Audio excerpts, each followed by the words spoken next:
adoptada a unanimidad por la sala capitular del Ayuntamiento de Santo Domingo Norte, que ha bautizado el Palacio Municipal de Santo Domingo Norte con el nombre de Carvajal Lois. El alcalde de Daniel Carvajal Lois, el primer alcalde de Santo Domingo Norte, que falleció pues recientemente, y además se han declarado 3 días de duelo en memoria de Daniel Carvajal Lois, que fuera el alcalde fundador del municipio de Santo Domingo Norte. Una persona pues muy humilde, probablemente esa misma humildad, esa humildad contribuyó con su vida pues a destiempo. Es un político que vivió, nació, vivió y murió donde siempre pues ha vivido. Y esto no es malo porque estamos hablando de una persona que siempre mantuvo los vínculos con su comunidad, pero a la vez siempre fue un hombre de Guanuma, y su mentalidad también en ese sentido, y murió de una cirrosis hepática. Lamentablemente eso está relacionado con la ingesta de clerén. Entonces, qué lástima porque estamos hablando de un alcohol casero que hace muchísimo daño, hecho sin ninguna filtración, una cuestión que es una lástima porque él siempre fue ese hombre, digamos, batallero, que vivió siempre en esas circunstancias, y lamentablemente pues así murió. Murió también en unas condiciones lamentables, prácticamente en la miseria. Así es que lamentamos mucho porque era un hombre de muy buen corazón, Daniel Carvajal Lois, su fallecimiento, pero este es un reconocimiento muy merecido. Lo propio debe ocurrir con el Palacio Municipal de Santo Domingo Este.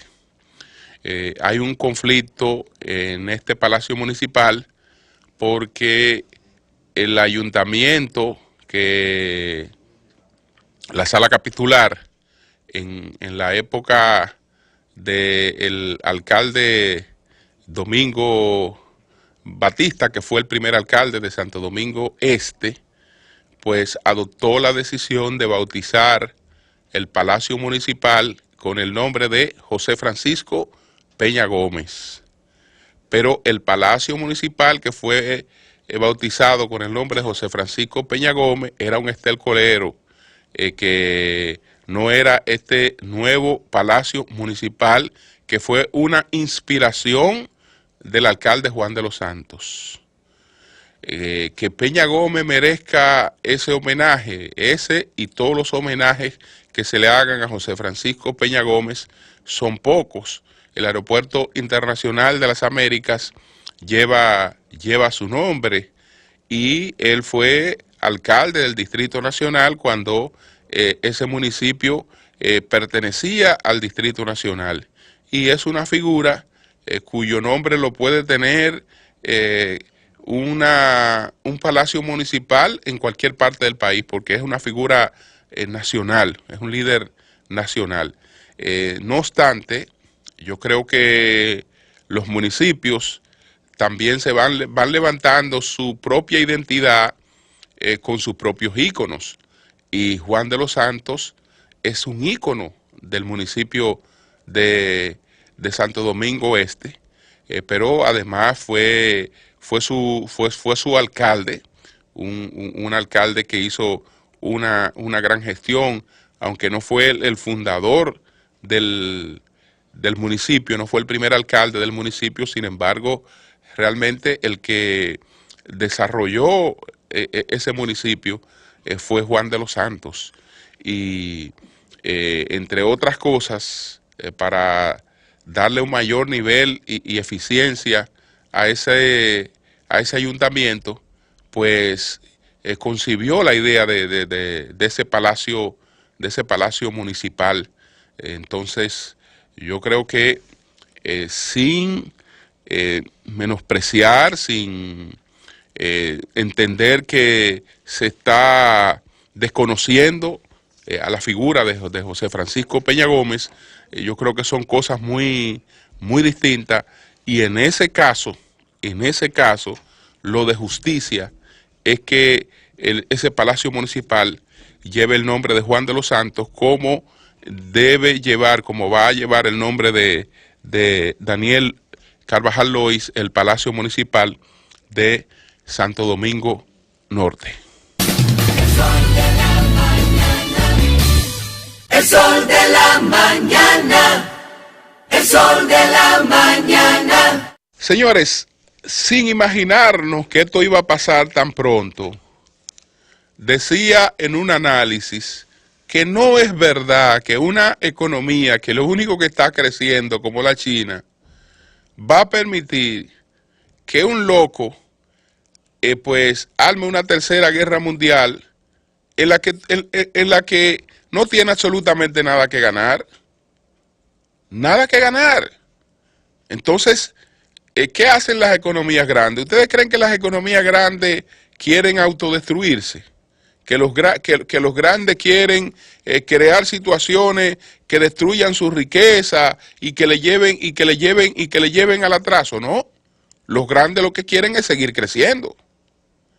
¿Y a quién beneficiaría un conflicto que provoque miles y miles de muertos? ¿A quién beneficiaría?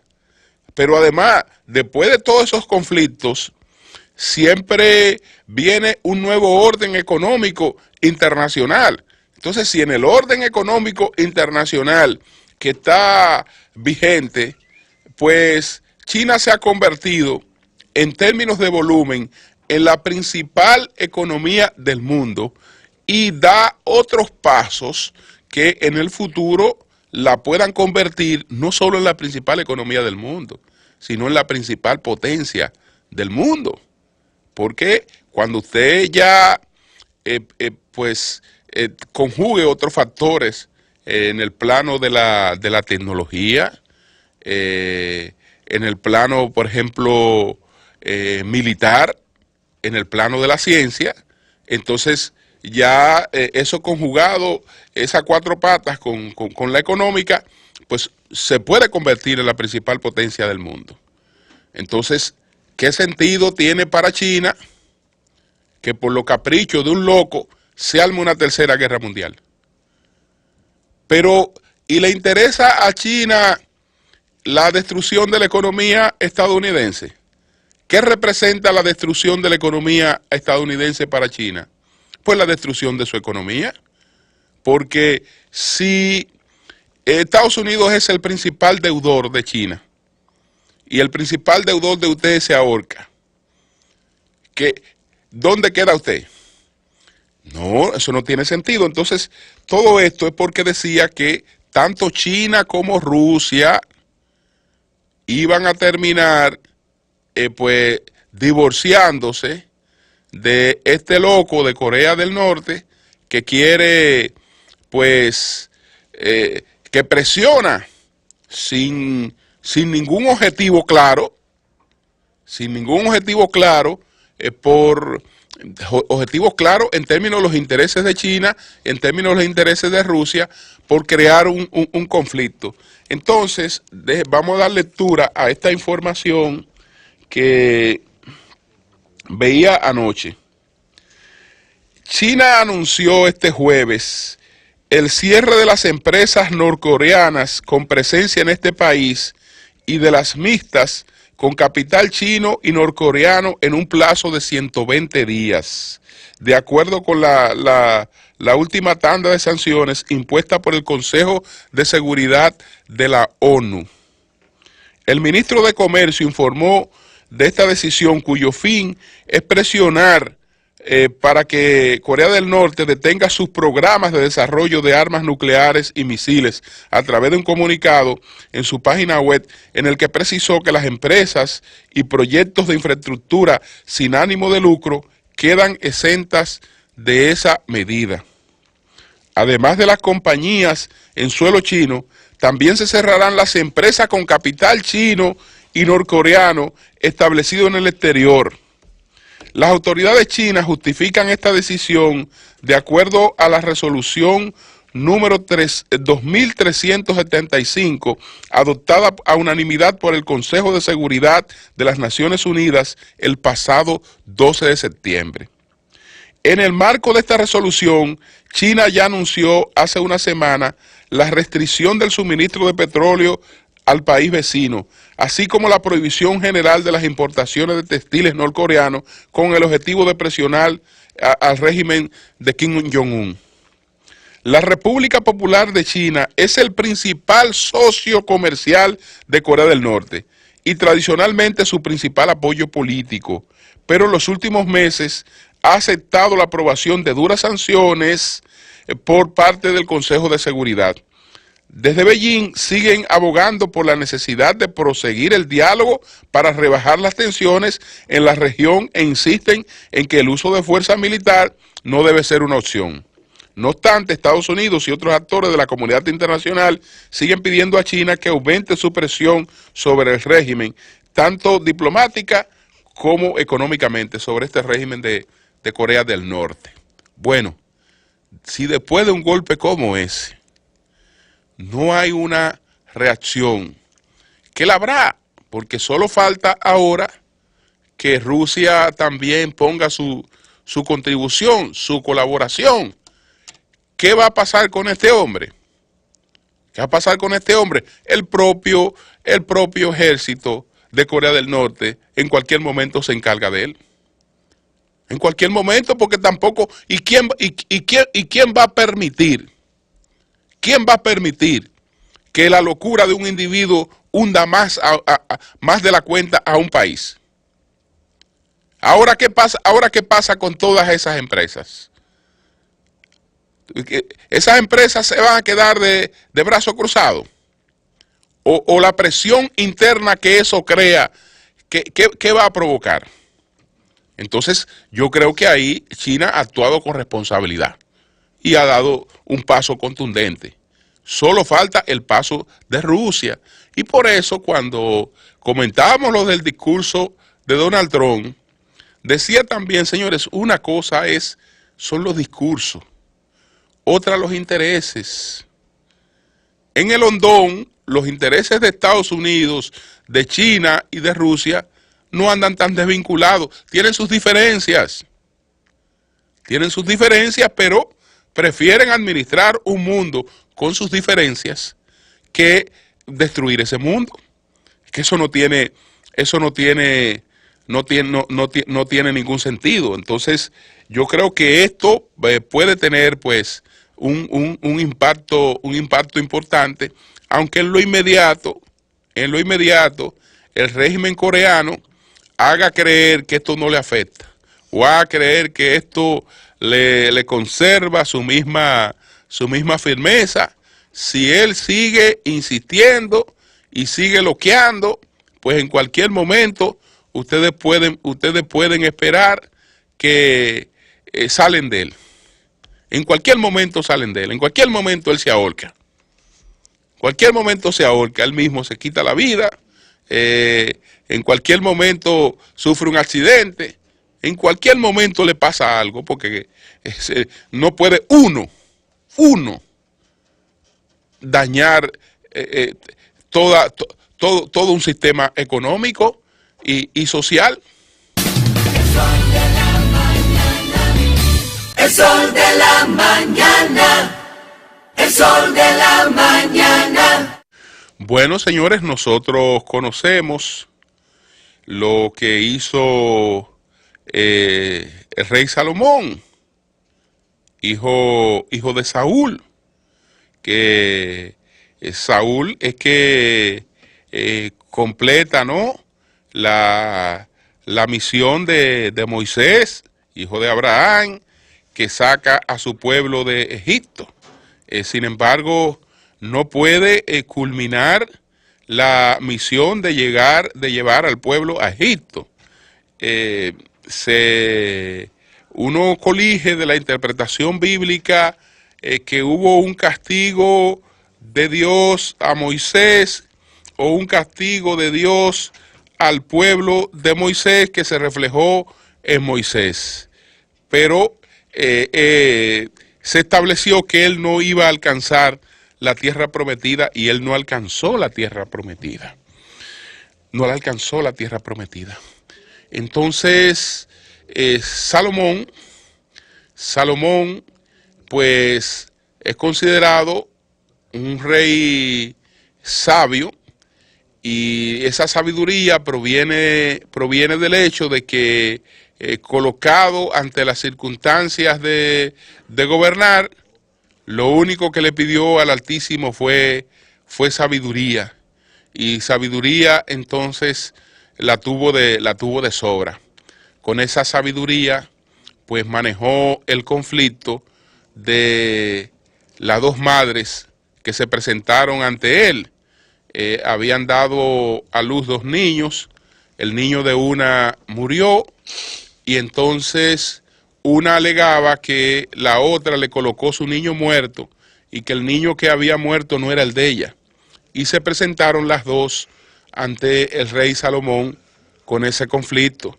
Y entonces él dijo que le trajeran una especie de machete, ¿no?, para cortarlo por la mitad el niño y darle una mitad a cada una de las madres. Y una de las dos mujeres se opuso, dijo: no, yo prefiero que le den el niño a ella, porque yo no quiero el niño muerto. No quiero el niño muerto. Es decir, ahí el espíritu de la madre verdadera surgió de inmediato, porque la otra planteó que sí, que mataran al niño y le dieran una mitad. ¿Por qué la otra quería que mataran al niño? Porque el niño de ella había muerto y por egoísmo quería también que muriera el otro niño. Pero la madre verdadera no quería que eso ocurriera. Prefería perder a su hijo, no tener a su hijo en esos momentos y dejar que la otra se quedara con el hijo para preservar la vida del hijo. Entonces yo pensaba en este episodio, porque resulta que la señora que se quitó la vida en Santiago de los Caballeros dice que ese niño era su tesoro. Y resulta que mató el tesoro y se mató ella. Y sin ánimo de especular, hay que preguntarse: ¿pero y tesoro para qué? ¿Para qué era el tesoro? El tesoro era para mantener un vínculo con la expareja. ¿Para eso era el tesoro? ¿O el tesoro era para evitar que la otra pareja del padre que reclamaba la custodia tuviera el niño? Ah, entonces lo prefiero muerto, desgraciada, antes de que tú lo vas a tener allá, o a ti, antes de que tú lo vas a tener allá. Lo prefiero muerto. Bueno, señores, la verdad es que pasan muchas cosas por la mentalidad de la gente. Uno no es quien para andar juzgando, pero ¿qué demonio de madre es esa? ¿Y qué madre es esa? Ah, que mi hijo es mi tesoro y lo mato. Lo mato. ¿Por qué? Porque en la cuestión esta del derecho de los niños y de las niñas, hay un código del menor que básicamente protege el interés superior del niño. Entonces ambos tenían que verse ante un juez de niños, niñas y adolescentes que tenía que determinar en función del interés superior del niño dónde estaba el niño mejor. Y qué lástima que esa decisión no se tomó antes, porque es evidente que no estaba mejor con ella. No, es evidente que no estaba mejor con ella. Porque fíjense qué maldita decisión toma esta mujer de matar a un niño de 5 años porque tiene un conflicto por la guarda de ese niño con el padre. Entonces, yo no sé qué tiempos estamos viviendo. Hay psicopatías, hay una serie de cuestiones que influyen. Hay gente incluso que tiene hábitos de vida que aparentan ser muy normales y en ciertas circunstancias enloquecen. Y por eso estamos mirando los acontecimientos como esta otra tragedia de Vallaguana, que un individuo pues sencillamente por un tema ahí de que tiene confusión con un tema de una herencia, pues decide matar a toda una familia. Decide matar a toda una familia y ese individuo, pues la gente dice que no parecía que tuviera las características de terminar de esa forma. Y fíjense cómo ha acabado esto. Entonces, qué lástima, señores, qué lástima y qué cosa lo de escuchar una cuestión como esa. Ah, que ese era mi único tesoro. Ese era mi único tesoro, pero ¿para qué era que tú tenías ese tesoro? ¿Para qué era que era un tesoro? Evidentemente que tú tenías otros objetivos con ese tesoro y entonces viste que esos objetivos pues ya no los ibas a poder lograr y entonces fíjate cómo enloqueció y de qué manera terminó acabando con su supuesto tesoro. El sol de la mañana, el sol de la mañana. Bueno, no es que uno sea reiterativo, pero es evidente que así como ahora China pues ha puesto a Corea del Norte a que entienda como debe entender, porque si aplica estas sanciones con sinceridad, si esta no es sencillamente una cuestión de declaración, eso va a tener su impacto. Lo propio le corresponde a la comunidad internacional con el régimen chavista. Esa gente no entiende de otra forma. Y no hay manera de que prospere ninguna conversación civilizada con gente que no respeta los acuerdos, con gente que no respeta la voluntad de los electores, con gente que lo único que quiere es ganar tiempo y ganar tiempo y ganar tiempo para lograr sus objetivos. Yo sé que la oposición venezolana ha cometido muchos errores, porque el principal error es que la oposición ha creído que el problema de lo que se trata es de definir quién es el líder. Y sus principales cabezas siempre han estado jugando al liderazgo y se han autodestruido en ese sentido. Tienen una fortaleza, que le permitiría ganar no 2-1, no, 3-1 cualquier elección que se haga en Venezuela. Ganan 3-1 cualquier elección que se haga en Venezuela, pero eso tiene que ser bajo un espíritu de unidad, bajo el espíritu de la definición de un liderazgo y entendiendo que si establecen una especie de acuerdo similar al que se hizo después de concluida la dictadura de Pérez Jiménez, pues varios de esos líderes tienen oportunidad de llegar a la presidencia de la República. Lo que tienen es que establecer reglas claras, y en base a esas reglas claras, pues puede ocurrir lo que ha ocurrido en Chile. Pero ¿y cuántos líderes, incluso desconocidos, no han llegado a la presidencia de Chile después que hubo una oposición que tuvo la virtud, incluso con diferencias ideológicas, de crear un mecanismo y ponerse de acuerdo y sobre todo entender que lo principal eran los puntos de desarrollo de la nación? Venezuela tiene un ejemplo que no lo tiene nadie. La única democracia que suscribió un acuerdo de puntos fijos. Un acuerdo que independientemente de que usted coloca sus matices en el gobierno, pero las metas del país son estas. Y esas metas no se detienen independientemente de que llegue uno u otro al poder. Ese ejemplo lo teníamos en Venezuela.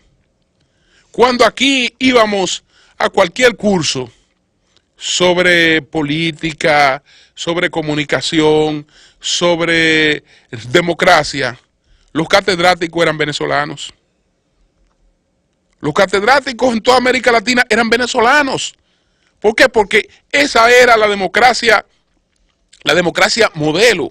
Entonces ellos tienen en las propias enseñanzas de su democracia, porque también tienen que ver por qué esa democracia que fue modelo fracasó. Con el expresidente Carlos Andrés Pérez discutimos mucho ese tema y yo entiendo que él en cierta medida pues también fue responsable de ese colapso.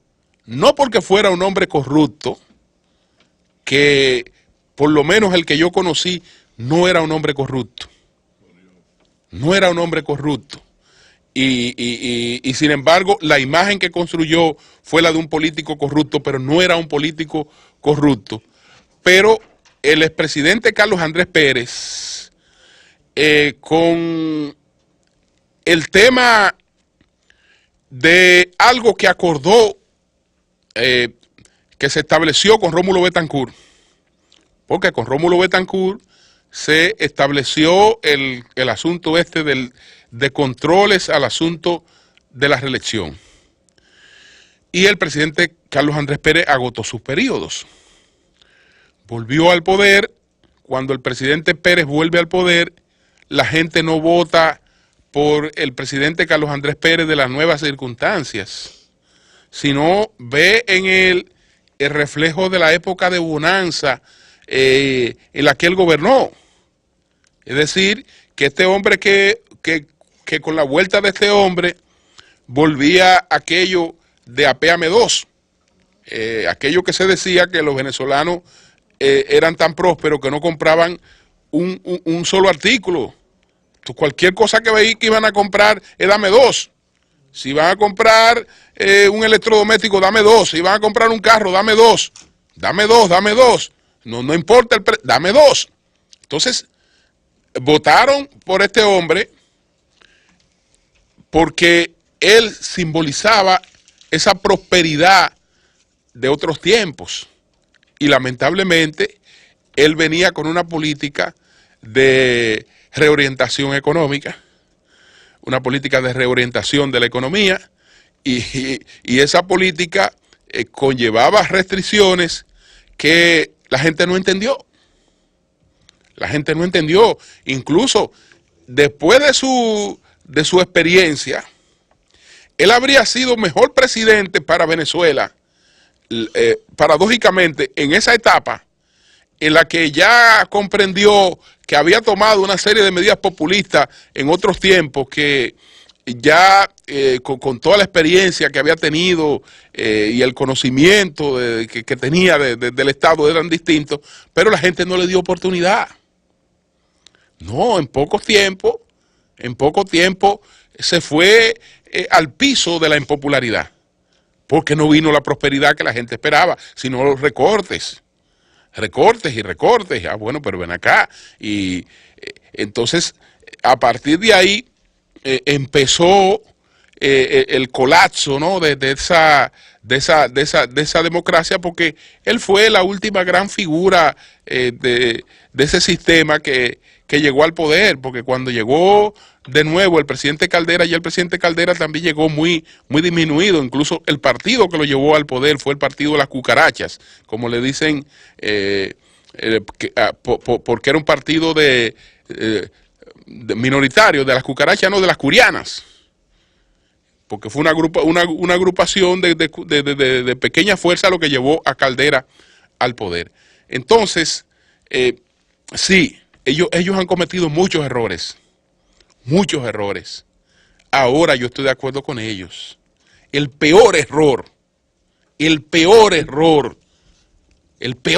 que ha cometido Venezuela, usted junta todos los errores que haya cometido ese país, el peor error es que un patán como Maduro esté en la presidencia de un país.